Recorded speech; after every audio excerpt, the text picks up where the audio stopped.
Okay, so today we are going to be cutting pieces for seams. The dimensions for seams are 10 by 12. So 10 along the selvage. This is your selvage here. This is the selvage here. So along the selvage 10 and across horizontally 12. Okay, so I'm marking here 10 and this way I'm going to be taking 12. Now it is important that you first iron the fabric neatly, okay, and then do the marking. So again 10, 12 this way. Okay, so the first thing that we are going to be stitching is the plain seam. So for the plain seam, you will be needing 2 pieces with selvage.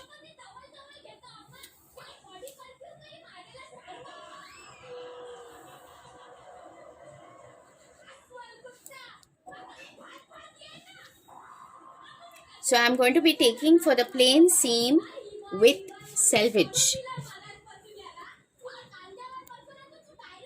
10 here, 12 this way.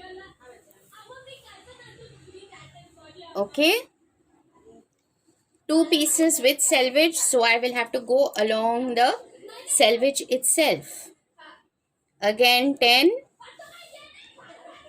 and this way you need to mark 10 here,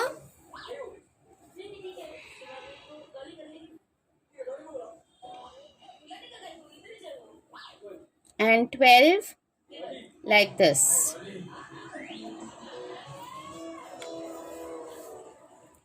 So once the marking is over, you will be using a scissors to cut.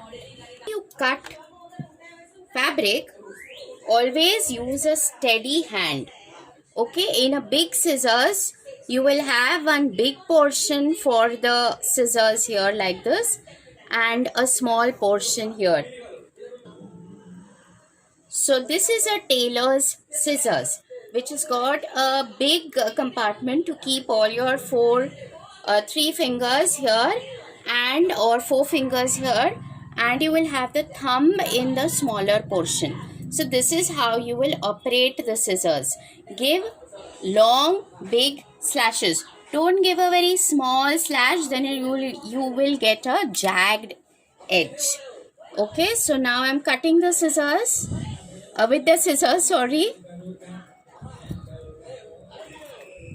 And here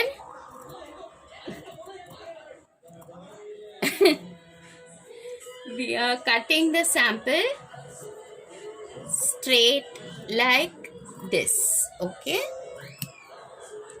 so you have one piece cut. Now you have to ensure that the edges are running straight. So what do you do to make the sample straight?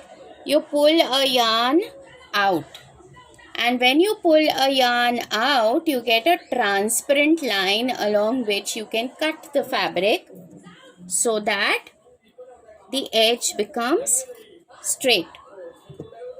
The other side also, you will pull a thread and make the fabric straight. However, from the selvage side, please do not cut this edge. We want the selvage for the plain seam. This is how I have cut 2 pieces. Both the pieces have got selvage ends here. Now when you're giving the slits with the scissors, make big slashes. I'm repeating. The holding of the scissors is like this. Give firm, steady slashes. It is very important that you use only one scissors for cutting cloth and another scissors for cutting paper, because if you use the paper cutting scissors for cloth and vice versa, then the scissors will become blunt. Also, do not use a rusted scissors because then it will spoil your fabric and it will not cut properly.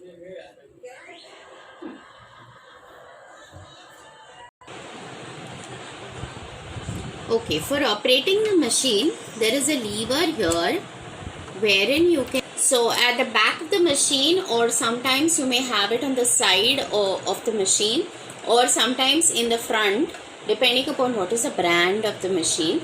So you have to raise the presser foot, keep the two pieces of fabric with the edges aligning with each other. The needle should be in alignment with this crease line. This crease line is formed at 1 centimeter away from the selvage.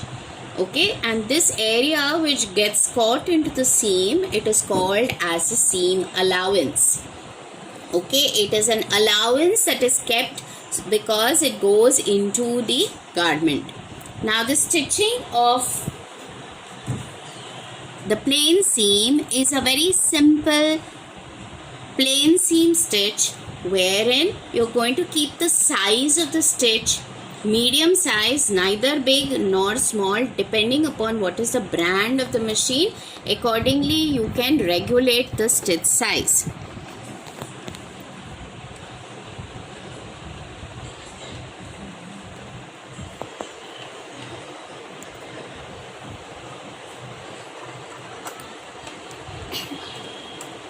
So take the threads at the back of the presser foot and start machining at 1 centimeter. That completes the stitch. Now for ending the stitch, you have to do what is called as reverse machining. Now in automated machinings, there is a reverse knob here wherein I can press this down, and you can then see how the presser foot works in the reverse order. It works backwards. So this is a method of locking your seam or your stitch.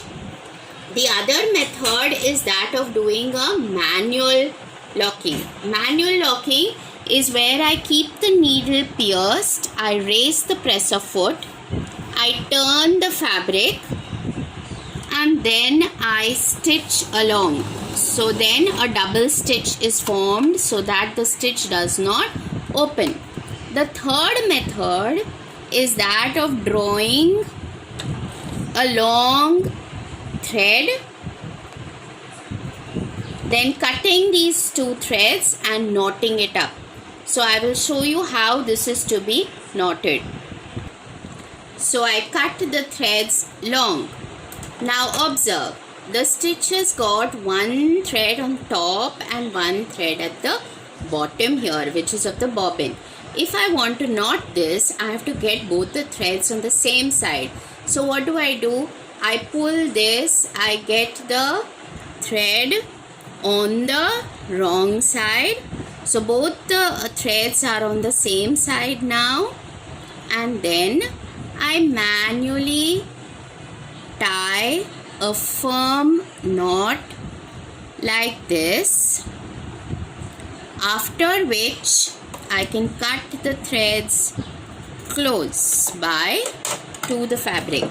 So what is important is that you should be having some form of locking, either the auto reverse or the